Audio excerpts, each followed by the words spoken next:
চুল দাড়ি সাদা দেখে ভুল বুঝবা না, তোমাদের চাইতে আমরা কম যুবক না। আমার সাথে তোমাদের অনেক সহকর্মী কাজ করতে গিয়ে মাঝে মাঝে তাদের বিশ্রাম নেওয়া লাগে। আমি বলি, ছোট্ট এই জীবনে বিশ্রাম নেওয়ার অবকাশ কোথায়?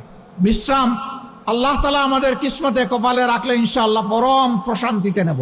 কিন্তু এটি এই দুনিয়া নয়, এই দুনিয়া বুকের নয়, এই দুনিয়া ত্যাগের। ইনশাআল্লাহ বাংলাদেশ জামাতে ইসলামী, ইসলামী সংগঠন সমূহ এবং দেশপ্রেমিক অন্যান্য সংগঠনকে সাথে নিয়ে সেই ইনসাফের ত্যাগের বাংলাদেশ করতে চায়।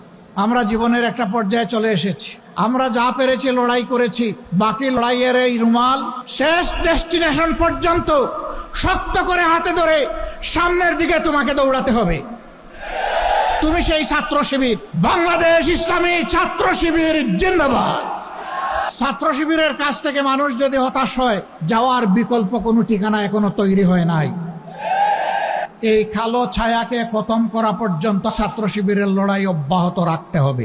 আর যাতে শিক্ষা প্রতিষ্ঠানে কলমের বদলে অস্ত্র হাতে না উঠে, মাদকের বোতল হাতে না উঠে, মেয়েদের নিয়ে কোনো ধরনের বাড়াবাড়ি করা না হয়, প্রতিটি ছাত্র যাতে তার মেধা বিকাশের জন্য উৎসাহ নিয়ে ঝাঁপিয়ে পড়তে পারে, সেই পরিবেশ সৃষ্টি করার প্রধান দায়িত্ব আজকে ইসলামী ছাত্র শিবিরের উপর অর্পিত হয়েছে।